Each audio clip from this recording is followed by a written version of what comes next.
नमस्कार। पंजाब केसरी राजस्थान आप देख रहे हैं और मैं हूं आपके साथ इशिका जैन। राजस्थान विधानसभा में इन दिनों बजट सत्र चल रहा है और आप देखिए कि इन दिनों राजस्थान विधानसभा में सदन की कार्यवाही के दौरान आरोप और प्रत्यारोप का सिलसिला भी खूब चल रहा है। इसके साथ ही जुबानी जंग का दौर भी लगातार सदन के अंदर जारी है। आज तमाम मुद्दों पर तफसील के साथ बातचीत करेंगे कि विधानसभा में हंगामा कितना हो रहा है, काम कितना हो रहा है, कितना सफल बजट सत्र पर ये जो चर्चा का सेशन चल रहा है वो कितना सफल हो रहा है। आज इसी पर बातचीत करेंगे। बीजेपी से वीरेंद्र शर्मा और कांग्रेस से भारती कुमावत जी हमारे साथ जुड़े जी हैं। नमस्कार। पंजाब केसरी में स्वागत है जी। वीरेंद्र जी, सबसे पहले आपका रुख कर लेते हैं क्योंकि सत्ताधारी पार्टी से आप जुड़े हैं। क्या कहिएगा विधानसभा की जो कार्यवाही इस वक्त चल रही है? नमस्कार इशिका जी। आपके चैनल के माध्यम से राजस्थान की जनता के बीच मैं एक ही बात कहना चाहूँगा कि जिस प्रकार से हम यहाँ पे एक भारतीय जनता पार्टी के प्रवक्ता के रूप में हूँ, उसी प्रकार से जो विधानसभा में जो लोग बैठे हुए हैं वो जनता के प्रतिनिधि के रूप में वहाँ पर हैं। तो उनका दायित्व बनता है कि वह विधानसभा के प्रत्येक पल का सही रूप में उपयोग करें और उसका उपयोग जनता के लिए करें, राज्य की भलाई के लिए करें, प्रदेश की समृद्धि के लिए करें। लेकिन जिस प्रकार देखा गया वर्तमान में कि बजट आने के बाद और जिस प्रकार भारतीय जनता पार्टी की सरकार ने के समृद्धि और विकसित राजस्थान का बजट दिया, उसके बाद में जिस प्रकार की विधानसभा में स्थिति बनी, केवल इसी सप्ताह में इन 7 दिनों में 7 बार सदन को स्थगित करना पड़ा। इसके क्या कारण रहे? कहीं ना कहीं हमें यह स्वीकार करना पड़ेगा कि हमारी संवेदनशीलता में कहीं ना कहीं कमी है। तो मैं विपक्ष का भी आपके इस चैनल के माध्यम से यही आह्वान करना चाहूंगा कि जिस जनता ने हमें मैंडेट देकर भेजा है, चाहे हम सरकार के रूप में हैं और वो चाहे विपक्ष के रूप में हो, हमारा प्रथम उत्तरदायित्व जनता के प्रति बनता है और उस प्रत्येक मिनट के लिए बनता है जो विधानसभा में जनता ने हमें दी है। अगर हम वहां पे जनता के मुद्दों को नहीं उठाएंगे, जनता की मांगों को नहीं रखेंगे, और यहां तक कि आप देखिए क्यों विधानसभा अध्यक्ष को कहना पड़ा कि विपक्ष का जो रवैया है वह सही नहीं है। वो प्रश्न तो पूछते हैं लेकिन प्रश्न पूछकर बाहर चले जाते हैं, मंत्रियों का जवाब तक वो सुनना नहीं चाह रहे। फिर भाई प्रश्न ही क्यों पूछ रहे हो? फिर दूसरा विषय, पिछले सप्ताह हमने देखा कि जी मैं मेरा पूरा विषय पूरा कर दूं।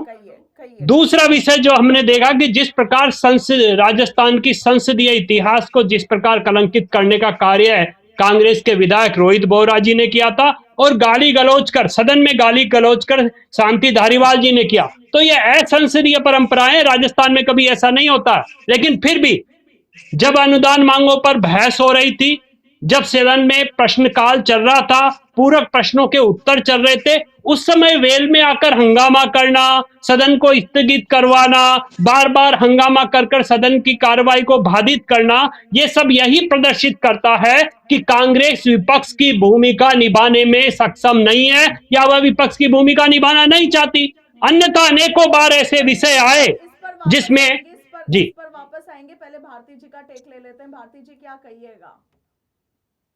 इशिका जी, मैं भी आपके चैनल के माध्यम से राजस्थान की जनता को यही बताना चाहती हूँ कि यदि भारतीय जनता पार्टी की सरकार 2.5 साल से धरातल पर उन्होंने जितना काम किया, यदि वो अच्छी तरह से किया होता, सत्ता के नशे में चूर होकर सारे विधायक और मंत्री बीजेपी के नहीं रहे होते तो सदन में भी आज ये नौबत नहीं आती।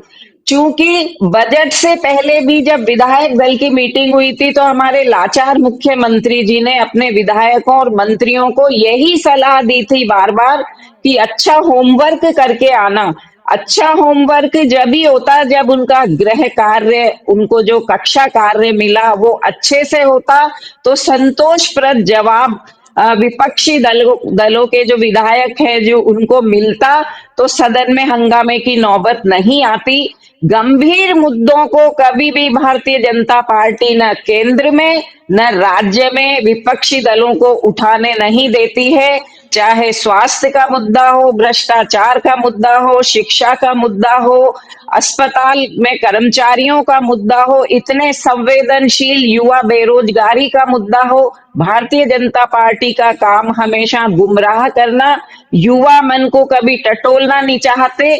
यदि और ये विधायकों का हक है कि जिस तरह से सकारात्मक प्रश्न और आलोचना, चूंकि जवाबदेही तो भारतीय जनता पार्टी की है, उनको सवालों के लिए तैयार रहना चाहिए, बड़ी संवेदनशीलता के साथ जो गंभीर विषय हैं उनका बहुत संयम से और स्पष्ट सटीक डेटा प्रस्तुत करते हुए जवाब देना चाहिए, जिसका हमेशा सदन में अभाव रहा है। यहाँ तक कि कई बार हमारे जो विधानसभा अध्यक्ष हैं वो भी अपने मंत्रियों पर नाराज होते नजर आए हैं। इनके तो मंत्री आपस में भिड़ जाते हैं, जो कैबिनेट मंत्री वो जवाब नहीं दे पाते अपने ही बीजेपी के विधायकों का, और की तो आप विपक्ष की तो आप क्या बात करिएगा। वीरेंद्र जी, जैसा कि भारती जी कह रही हैं कि विपक्ष का काम होता है सवाल पूछने का और सत्ता पक्ष का काम है जवाबदेही तय करने का, एक जिम्मेदार सत्ता पक्ष के तौर पर।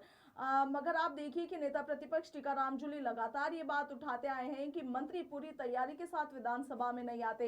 कल बाबूलाल खराड़ी से जब कुछ प्रश्न पूछे गए वो पन्ने पलटते हुए नजर आए, आज गजेंद्र जी बिल्कुल। हो गए जवाब देने में। तब इशिका जी, मैं ये बताना चाहूंगी कि उनके पीछे, बाबूलाल खराड़ी जी के पीछे राज्यवर्धन सिंह राठौड़ जी बैठे हुए थे, वो उनको सपोर्ट कर करके बता रहे थे कि आप ऐसा बोलिए, ऐसा बोलिए। मैं बिल्कुल लाइव विधानसभा के सत्र रोज देखती हूँ, तो जनता के पास स्पष्ट संदेश जाता है। ये बात बार बार उठती है कि मंत्री विधानसभा में तैयारी के साथ नहीं आते हैं, क्या कहेंगे उस पर?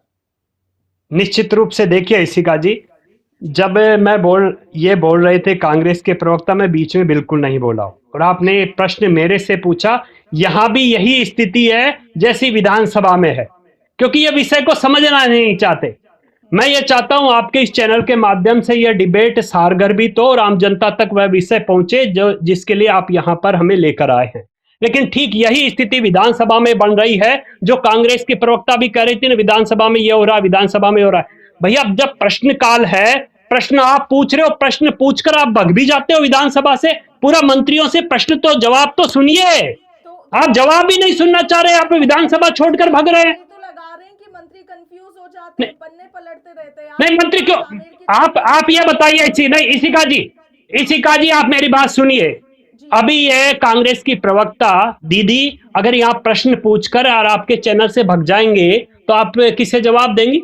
ये सब जवाब ही नहीं सुनना चाहेंगे तो करेंगे क्या? पहला विषय देखिए, बीच में मत बोलिए, मैं बीच में मत बोलिए, का दम नहीं रखती हूँ, मैं चैनल पे बैठने का दम रखती हूँ पूरी तैयारी के साथ। आप व्यक्तिगत आक्षेप लगाने से बचिए वीरेंद्र जी, व्यक्तिगत आक्षेप लगाने से बचिए। नहीं जी, यही स्थिति विधानसभा की है। दूसरा विषय इशिका जी, इनको बोले ये व्यक्तिगत आक्षेप न लगाएं, हम यहाँ पार्टी के विचारों को रखने के लिए बैठे हैं। जी निश्चित रूप से पार्टी के विचारों के मैंने एक उदाहरण दिया है और वही यहीं पे स्पष्ट हो रहा है जैसा विधानसभा में हो रहा। दूसरी बात आप देखिए, विधानसभा में इनका जब कार्यकाल था 5 साल, मीडिया को अंदर आने तक के लिए मनाही थी। पहली बार ऐसा हुआ मीडिया के लिए विशेष व्यवस्था भारतीय जनता पार्टी की सरकार ने की, आप हमारे अध्यक्ष हैं उन्होंने की। क्यों किया? क्योंकि मीडिया लोकतंत्र का स्तंभ है। अगर वहां के विषय जनता के बीच ही नहीं जाएंगे, जनता को पता कैसे चलेगा? और ये तो लोकतंत्र का गला घोटने का कार्य करते थे, लेकिन फिर भी कोई बात नहीं, क्योंकि इन्हें इसीलिए विपक्ष में बिठा दिया गया।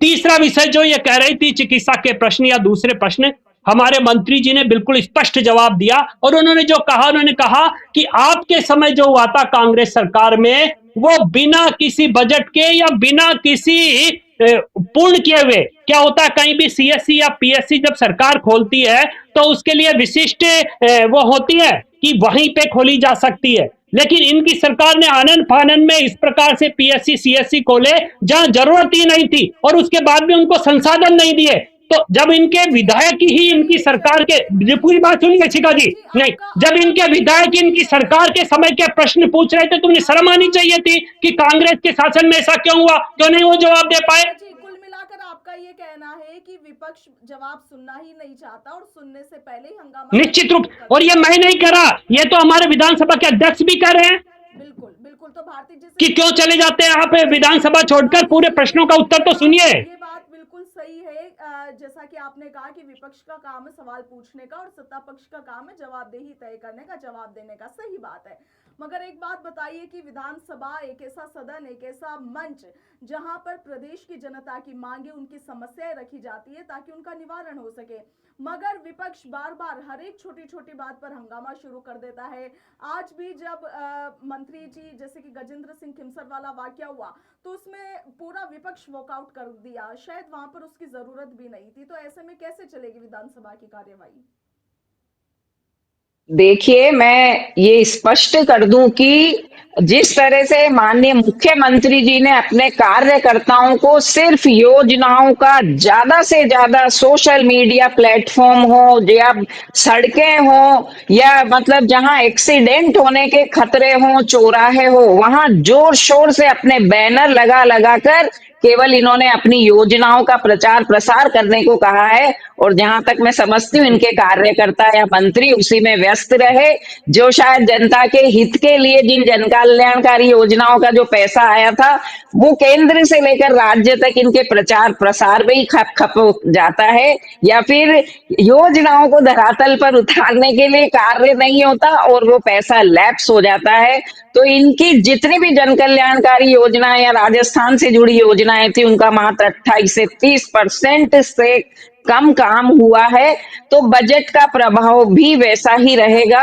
यहाँ तक कि ये देखिए, आप हम कह रहे हैं कि 30% तक काम हो गया है, तो अभी तो 2.5 साल बाद 30 से कम हुआ है, ये तो मैं ज्यादा बता रही हूँ। 28% भी योजनाएं इनकी धरातल पर नहीं उतरी हैं ठीक से, और जो पैसे थे वो सारे लैप्स हुए, चाहे शिक्षा से संबंधित हो, बीमे से संबंधित हो, पशु बीमा से संबंधित हो, किसानों के बीमे से संबंधित हो, किसको क्या मिला तो जो ये जवाब दे पाएंगे।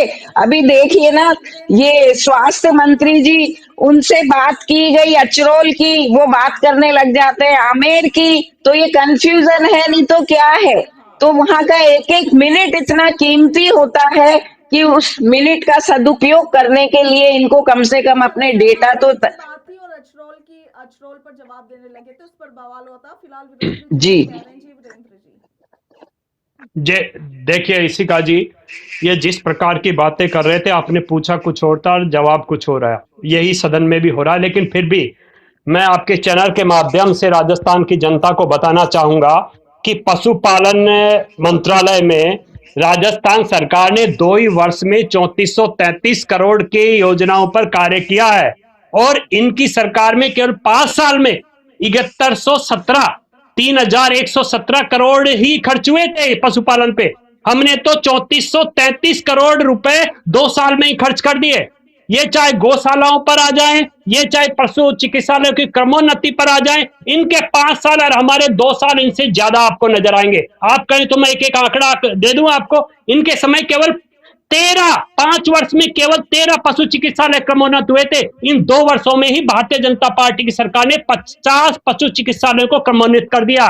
यही हाल गौशालाओं के रहे। और क्या हुआ था लंपी के दौरान 50% से अधिक गायें राजस्थान में क्यों मरी? पूरे देश भर में से 75,000 से अधिक गायों को क्यों मौत का सामना करना पड़ा इनके कार्यकाल में, लंपी के कारण? और सबसे अधिक संक्रमण कांग्रेस सरकार में राजस्थान में क्यों हुआ पूरे देश में?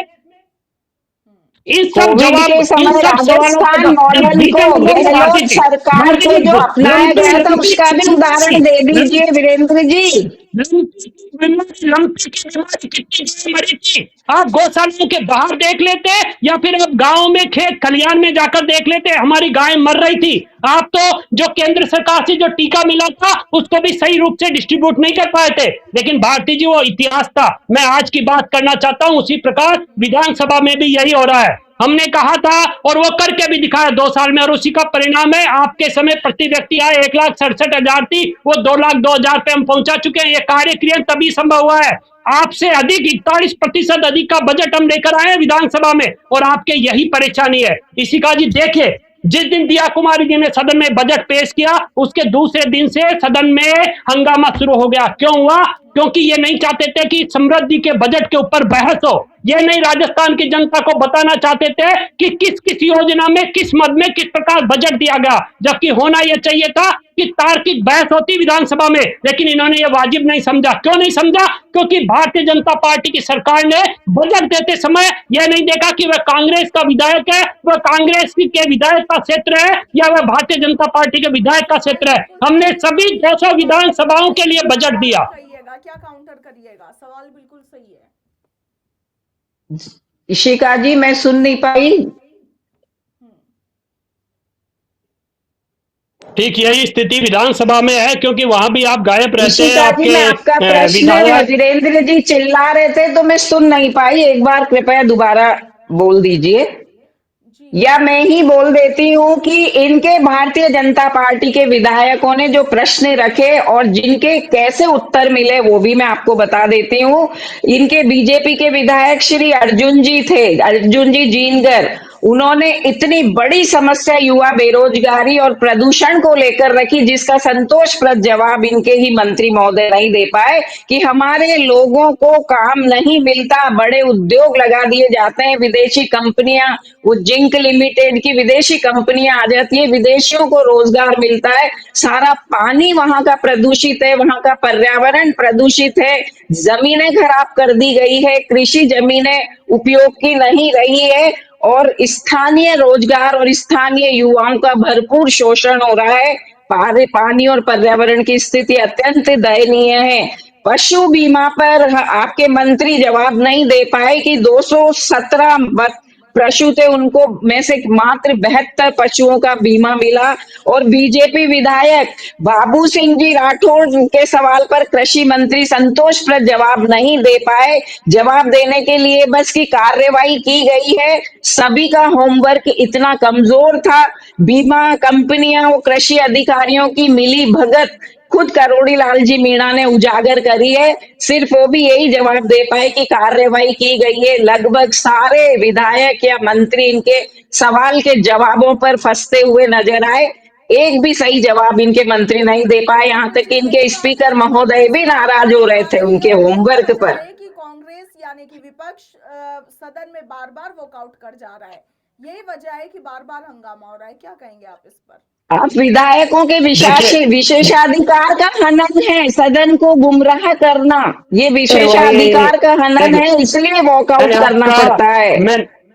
जी, मैंने आपके अधिकार का पूर्ण रूप से समर्थन किया है। यहाँ पे आपके बीच में नहीं बोला हूं, आप भी कृपया मेरे अधिकार का समर्थन करें। देखिए इशिका जी, यही हालात विधानसभा में थी। मैंने पहले भी कहा, पुनः कह रहा हूं, माननीय कांग्रेस की प्रवक्ता को भारतीय जनता पार्टी के विधायकों का उदाहरण क्यों देना पड़ा? क्योंकि हमारे विधायकों को हमारे प्रदेश अध्यक्ष और हमारे नेतृत्व ने कहा है कि भैया कांग्रेस तो विपक्ष की भूमिका नहीं निभा पा रही है, चाहे उनका नेता हो, चाहे उनके विधायक हो, चाहे कोई और अन्य हो, उनके कार्यकर्ता भी ये विपक्ष की भूमिका निभा नहीं पा रहे। इसलिए विधानसभा में हर वह प्रश्न पूछिए जिससे जनता का भला हो। तो हमारे विधायक हमारी सरकार से प्रश्न पूछ रहे हैं, ये अच्छी बात है या नहीं? और लेकिन ये लेके कहा जा रहे हैं भैया ये पक्ष और विपक्ष का पूरा हम ही रोल अदा कर रहे हैं। तो इसका मतलब क्या हुआ? इसका मतलब तो यही हुआ विपक्ष तो पूरा गायब है, विपक्ष तो पूरा गायब है विधानसभा से। प्रश्न पूछा जाता है, तैयारी पूरी नहीं रहती है, ये सवाल है। नहीं इशिका जी,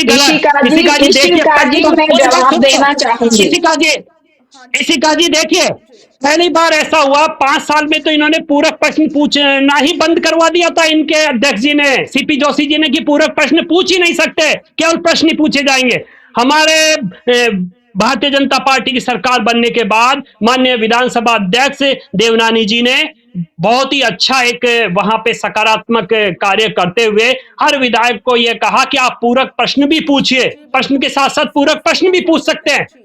तो ये लोकतंत्र को सर्वोच्च बनाने का कार्य हमने किया और उसी अनुरूप देखिए विधानसभा की कार्रवाई भी हम इसलिए चाह रहे हैं कि एक अच्छी चले। और दिया कुमारी जी ने जिस प्रकार बजट के बाद जो बहस हो रही थी उनके ऊपर जब जवाब दिया तो कांग्रेस के नेताओं की बोलती बंद हो गई। यही नहीं, मैं पुनः आपके चैनल के माध्यम से कहना चाह रहा हूं, कांग्रेस को वही चुनौती है जो हमारे मुख्यमंत्री ने विधानसभा में दी कि आप बहस को तैयार होइए ना, बहस कीजिए। आपके 5 साल और मेरे 2 साल, क्यों नहीं कांग्रेस का कोई भी नेता तैयार हुआ? क्यों नहीं कांग्रेस के विधायक तैयार हुए? क्यों नहीं कांग्रेस के विपक्ष के नेता वहां पर बोले कि हाँ हम बहस करना चाहते हैं? ये बहस से भगना चाहते हैं, ये किसी भी प्रश्न का उत्तर सुनना नहीं चाहते हैं। इनके पास प्रश्न नहीं है, हमारे भारतीय जनता पार्टी के विधायकों को ही वहां प्रश्न करने पड़ रहे हैं। कुल मिलाकर इस बहस पर यदि हम एक शब्द में बात करना चाहें तो विपक्ष का काम है सवाल पूछने का, सवालों की बौछार करने का, और सत्ता पक्ष का काम है कि वो प्रदेश लेकिन जनता के प्रति उत्तर सुनने का भी उनका दायित्व है। देखिए, मेरे पास